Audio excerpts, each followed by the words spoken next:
Hi friends, எல்லாருக்கும் வணக்கம். Welcome to Madhunisha vlogs. Friends, இன்றைக்கி என்ன வீடியோ பார்க்க போகிறீங்கன்னா, ஒரு குக்கிங் வீடியோ தான் பார்க்க போகிறீங்க. வாங்க வீடியோக்குள்ளே போகலாம்.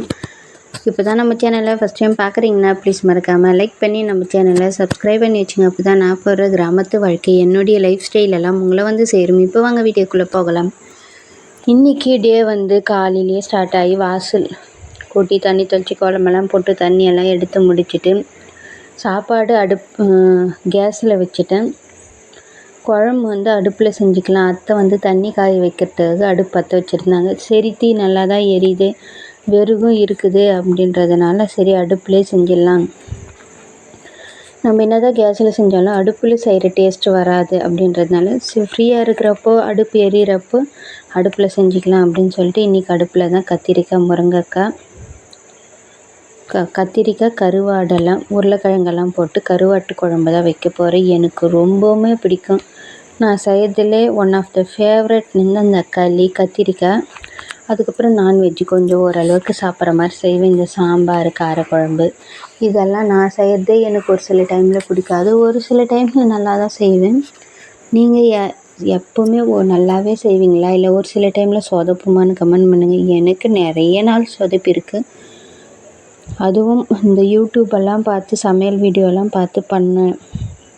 ஒரு சிலது நல்லா வந்திருக்கு, மோஸ்ட்லி நிறைய சொதப்பலில் தான் முடியுமே. இன்றைக்கி ரொம்பவுமே சூப்பராக இந்த கருவாட்டு குழம்பு, அதுவும் அடுப்புலேயே செஞ்சு சூப்பராக செஞ்சு சாப்பிட்டோம். நானும் குட்டி பொண்ணுங்க. என்ன அப்பப்போ இந்த அடுப்பை ஊத வேண்டியது தான் கொஞ்சம் கஷ்டமாக இருக்கும். சரின்னு சொல்லிவிட்டு அதெல்லாம் இது பண்ணி செஞ்சு முடிச்சுட்டு, என்னன்னே தெரில, இன்றைக்கி கிளைமேட் அவ்வளோ சூப்பராக இருக்குது. ஏதோ ஊட்டி கொடைக்கானலில் இருக்கிற மாதிரி அந்த அளவுக்கு இருக்குது. சில்லுன்னு காற்று வந்துட்டுருக்கு. வெளியவே போக முடியல, ஸ்வெட்டர் போட்டுக்கின்னு தான் போகிற மாதிரியே இருக்குது. அதுக்கு இந்த அடுப்பானல நல்லா கதன்னு இதமாக இருக்குது. நாங்கள் சின்ன வயசில் இருக்கிறப்பல அம்மா எல்லாமே அடுப்பில் தான் செஞ்சிட்ருப்பாங்க. நாங்கள் 12th படிக்கிற வரையுமே அம்மா அடுப்பில் தான் செஞ்சுட்டு இருந்தாங்க. அதுக்கப்புறமா தான் கேஸே சிலிண்டரே வாங்கினாங்க. அம்மாலாம் எவ்வளோ கஷ்டப்பட்டு செஞ்சுருப்பாங்க அப்படின்னு அதெல்லாம் இருந்தாலும், ஆனால் அந்த டேஸ்ட்டு அடுப்பில் செய்கிற டேஸ்ட்டு வேறு எதுலையுமே வராது. அந்த மாதிரி தான் இன்றைக்கி சூப்பராக கருவாட்டு குழம்பு, கத்திரிக்காய், உருளைக்கிழங்கெல்லாம் போட்டு வச்சா ரொம்பவுமே டேஸ்ட்டாக இருக்கும். இந்த கருவாட்டு குழம்பு வந்து சுட சுட சாதம் கொஞ்சம் குழைவாக இருக்கணும், அப்படி இல்லைன்னா களிக்கு சூப்பராக இருக்கும். எல்லாம் ரெடி பண்ணி எடுத்து ஒரு பாத்திரத்தில் ஊற்றி வச்சுட்டு அப்படியே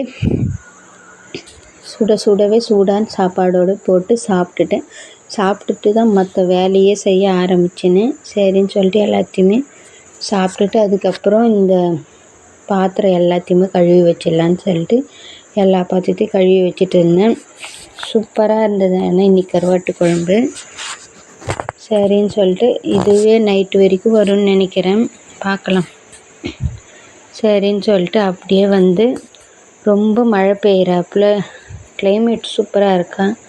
சரி, சூடாக ஏதாச்சும் போண்டா, பஜ்ஜி அந்த மாதிரி செய்யலாம் அப்படின்னு பார்த்தா நம்மக்கிட்ட மாவு இல்லை. நம்ம வீட்டில் கெவுரு மாவு எப்போவுமே இருக்கும், இந்த ராகி மாவு. அது கூட கொஞ்சம் பால்வாடியில் கொடுக்குற சத்து மாவு, முருங்கைக்கீரை எல்லாம் போட்டு ஒரு ஹெல்த்தியான ஸ்நாக்ஸாக இன்றைக்கி செஞ்சு சாப்பிட்லாம். மழைக்கு சூடாகவும் இருக்கும், அதே சமயத்தில் ஹெல்த்தியாகவும் இருக்கும் அப்படின்னு சொல்லிட்டு கொஞ்சமாக சத்து மாவு, கொஞ்சமாக ராகி மாவு, கேழ்வரகு மாவு, முருங்கைக்கீரை, வெங்காயம், காஞ்ச மிளகாய், உப்பு, தண்ணி இதெல்லாம் சேர்த்து ரொம்ப தண்ணியாக பெஞ்சிடக்கூடாது, போண்டா மாவு பதத்துக்கும் பெய்யக்கூடாது. இந்த பக்கோடாலாம் போடுவோம்ல கொஞ்சம் கெட்டியாக, அந்த மாதிரி பெஞ்சு எடுத்துக்கலாம். இலக்கமாக போயிடுச்சுன்னா எண்ணெய் ஜாஸ்தி குடிக்கும் அப்படின்றதுனால இந்த மாதிரி பதத்துலேயே நல்லா உருட்டி வச்சுட்டு சூடான எண்ணெயில் பொரித்து சாப்பிட்டோம்னா அவ்வளோ டேஸ்ட்டாக இருந்தது. அந்த சத்து மாவோடு கொஞ்சம் தித்திப்பு, மிளகா, காரம், வெங்காயம், முருங்கைக்கீரை சத்து எல்லாமே சேர்த்து ஒரு ஹெல்த்தியான ஸ்நாக்ஸாக இன்றைக்கி செஞ்சு சாப்பிட்டோம். அதுவும் மழைக்கு ரொம்ப இதமாக சூடாக பொரித்து, ஆனால் ரொம்ப தீய விட்டுறவும் கூடாது, கொஞ்சம் போண்டா மாவும் எடுக்கக்கூடாது. ஓரளவுக்கு பக்கோடா பதத்தில் எடுத்து சாப்பிட்டோம்னா அவ்வளோ சூப்பராக இருக்கும். ரொம்பவுமே டேஸ்ட்டாகவும் இருந்தது. நீங்களும் ட்ரை பண்ணி பாருங்கள். ஆனால் உண்மையிலே நம்ம ஒரு சில விஷயத்தெல்லாம் பார்த்து பொறுமையாக அளவெல்லாம் கரெக்டாக போட்டு பண்ணுவோம், அந்த அளவுக்கு டேஸ்ட் இருக்காது. டக்குன்னு சீக்கிரமாக செய்யலாம் அப்படின்னா அது அவ்வளோ டேஸ்ட்டாக இருக்கும். அந்த மாதிரி நிறைய விஷயம் எனக்கு டேஸ்ட்டாக வந்திருக்கு. சரின்னு சொல்லிட்டு மழை வராப்புல லைட்டாக தூறல் மாதிரி ஆரம்பிச்சிச்சு. சரி ஆட்டுங்களெல்லாம் உள்ளே எடுத்துன்னு வந்து கட்டி விட்டுடலாம் அப்படின்னு சொல்லிட்டு அவங்களெல்லாம் உள்ளே எடுத்துன்னு வந்து அடக்கி வச்சாச்சு. பாருங்கள், சூப்பராக இருந்தது கிளைமேட்டு. லைட்டாக தூறல் தூவிட்டு இருக்குது. மழை ஜோராக வருமா என்னான்னு தெரியல, பார்க்கலாம். ஜோராக வந்து காலையிலேருந்தே கிளைமேட்டு ஒரு மாதிரி சூப்பராக இருந்தது. மழைக்கு அதுக்கும் அந்த போண்டாவை சாப்பிட்றதுக்கு டேஸ்ட்டாக இருந்தது. சரின்னு சொல்லிட்டு மழையுமே கொஞ்சம் ஜாஸ்தியாக ஆரம்பிச்சிடுச்சு. மழை பெஞ்சிக்கிட்டே இருக்குது, காஞ்சா வெயில் காஞ்சிக்கிட்டே இருக்குது. சரின்னு சொல்லிட்டு கொஞ்சம் வெயில் காயிறப்போ அப்பப்போ போட்டு துணி எடுத்து வச்சுருந்தேன். எல்லா துணியும் எடுத்து பெட்ரூமில் போட்டு அப்படியே அந்த ஸ்லாப்பில் இருக்கிற துணிங்கள்லாம் லைட்டாக கலைஞ்சாப்புல இருந்தது. சரி மழைக்கு வெளியே தான் எங்கேயும் போக முடியாது, வீட்டுக்குள்ளவே இந்த வேலைனா பார்க்கலாம் அப்படின்னு சொல்லிட்டு ஸ்லாப்பில் இருக்கிற எல்லா துணியுமே எடுத்து பெட்டு மேலே போட்டுட்டு அதை நல்லா பெருக்கி விட்டுட்டேன். பெருக்கிட்டு கவரெல்லாம் போட்டுட்டு தனித்தனியாக குட்டி பொண்ணு ட்ரெஸ்ஸு தான் அதிகமாக கலையிறது. ஏன்னா அவங்களே வந்து எடுக்கிறேன் அப்படின்னு சொல்லிட்டு அதை கலைச்சி விட்டுருவாங்க. சரின்னு சொல்லிட்டு சுமார் ஒரு 2.5 மணி நேரம் போராட்டத்துக்கு அப்புறமா எல்லா துணியுமே மடித்து க்ளீனாக அடுக்கி வச்சுட்டேன். ஒரு சில டைமில் வந்து சோம்பேறித்தனமாக இருக்கும், எடுத்து நுந்தி வச்சிடுவேன். அதெல்லாம் சேர்த்து ஒரே மூட்டா வச்சு செய்ய வேண்டியது தான். சரின்னு எல்லாத்தையுமே எடுத்து போட்டு அவங்கவுங்க துணியை தனித்தனியாக மடித்து வச்சுருந்தேன். என்னோடய துணியுமே மடித்தது மடிக்காதது எல்லாம் ஒன்றா கலந்து போயிருந்தது. சரி இது எல்லாத்தையுமே எடுத்து க்ளீன் பண்ணி வச்சிடலாம் அப்படின்னு சொல்லிட்டு எல்லாத்தையுமே க்ளீன் பண்ணிட்டு இருந்தேன். இது க்ளீன் பண்ணுறதுக்கே 4 மணிக்கு ஸ்டார்ட் பண்ணது 6:30 ஆயிடுச்சு.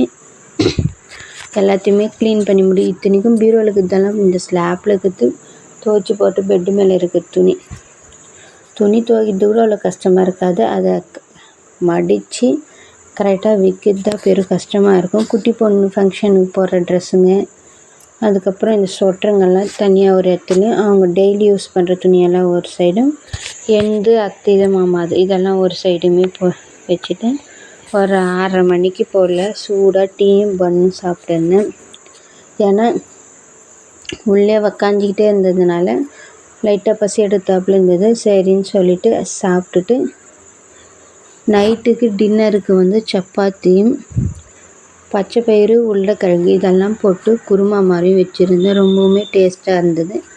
அதையுமே சாப்பிட்டுட்டு இந்த மழைக்கு அதுக்கும் எதுனா சூடாக தான் சாப்பிடவே தோணுது. சில்லுன்னு இருந்தால் இறங்கவே மாட்டேங்குது. சரின்னு சொல்லிட்டு அப்படியே சாமியெல்லாம் கும்பிட்டுட்டு இந்த நாள் ரொம்பவுமே இனிமையாகவும் ஒரு மாதிரி சந்தோஷமாகவும் சூப்பர் கிளைமேட்லும் போச்சு. உங்களுக்கு எப்படி போச்சுன்னு கமெண்ட் பண்ணுங்கள். இந்த அழகான கிராமத்து வாழ்க்கை பிடிச்சிருந்தா லைக் பண்ணுங்கள். நம்ம சேனலை சப்ஸ்கிரைப் பண்ணாமல் பார்த்துட்டு இருந்தீங்கன்னா ப்ளீஸ் சப்போர்ட் பண்ணுங்கள். நம்ம சேனலை சப்ஸ்கிரைப் பண்ணிக்கோங்க. தேங்க்யூ ஃபார் வாட்சிங்.